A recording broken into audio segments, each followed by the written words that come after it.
E aí pessoal, tudo bem com vocês? Eu sou o Lucas Santos e bem-vindos a mais um vídeo. Hoje nós vamos falar sobre o sistema eleitoral americano. O sistema eleitoral americano, ele difere do sistema eleitoral brasileiro em diversos aspectos. O primeiro deles é que o voto nos Estados Unidos é opcional e não obrigatório, assim como é no Brasil.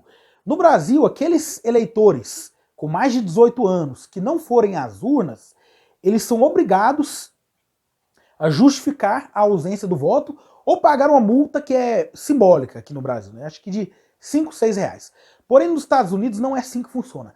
Somente os cidadãos que desejarem comparecem às urnas. Então já começa por aí. Ninguém tem a obrigação de votar. Acontece que os estados americanos, eles são dotados de uma independência maior que a dos estados brasileiros.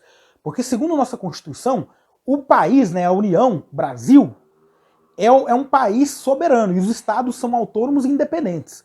Porém, nos Estados Unidos, o nível de independência é muito maior e beira quase a soberania.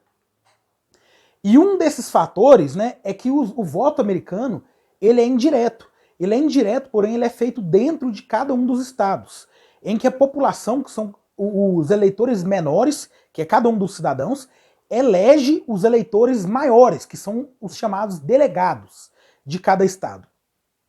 Acontece que cada estado tem um número pré-determinado de delegados. Por exemplo, o estado mais populoso, que é a Califórnia, ele tem 55 delegados, enquanto que os estados menos populosos, como Montana, Wyoming e Washington, D.C., têm apenas 3 delegados. Então acontece o seguinte nas eleições americanas.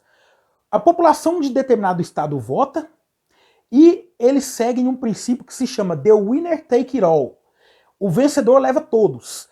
Ou seja, se no estado da Califórnia mais de 50% dos que comparecerem às urnas votarem na chapa dos democratas, automaticamente o candidato dos democratas ele fica com 55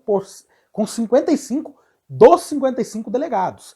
Só que isso é meio controverso, pois na história dos Estados Unidos já houveram 9 vezes em que pelo menos um desses delegados mudou de ideia e não acompanhou o voto dos eleitores. Porém, isso nunca foi decisivo na eleição americana.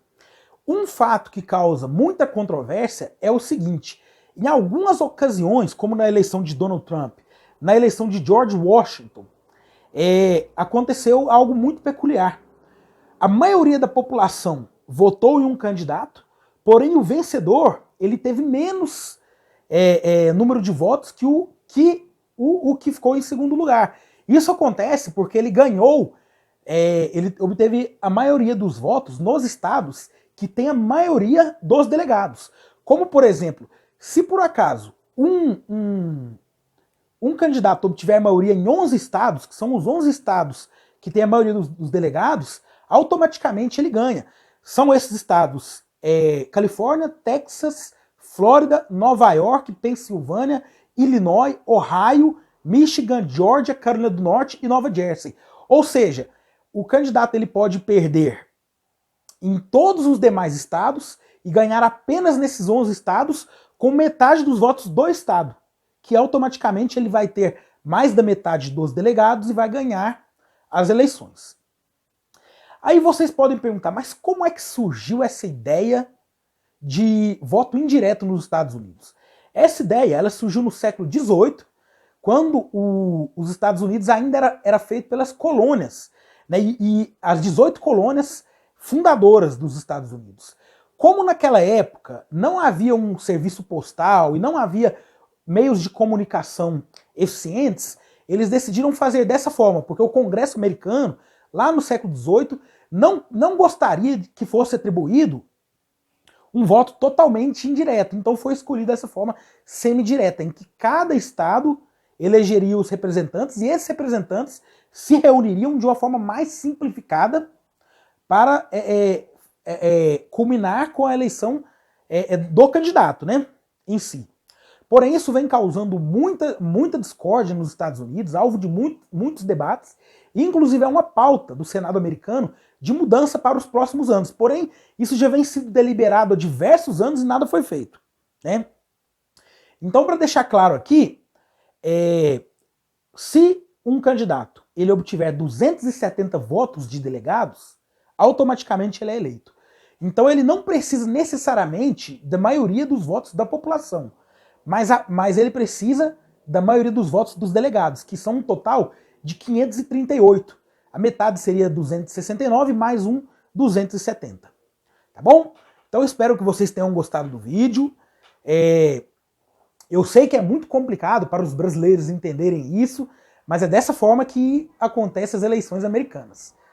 É muito importante, né, que um candidato ganhe as eleições nos Estados Unidos. Como, por exemplo, se por acaso Donald Trump perder esse ano, Bolsonaro derrete no Brasil. Porque um dos pilares da manutenção do Bolsonaro no poder é o Donald Trump estando no poder. Com a entrada de um democrata no poder, né, no caso Joe Biden, automaticamente o Bolsonaro ele vai se ver em uma condição insustentável de continuar no governo aqui no Brasil. Daí vem a importância das eleições americanas para todo o mundo. E não é só porque a gente vive em um período em que o presidente brasileiro ele é automaticamente alinhado com o presidente americano. Mas as eleições americanas, historicamente, têm mudado os rumos da história mundial. Então eu espero que vocês tenham gostado. Se gostaram do vídeo, curtam, compartilhem, comentem. E se você ainda não for inscrito no canal, se inscreva no canal e assine o sininho de notificações para receber todas as notificações automáticas do YouTube quando um vídeo novo surgir. Muito obrigado a todos e até o próximo vídeo.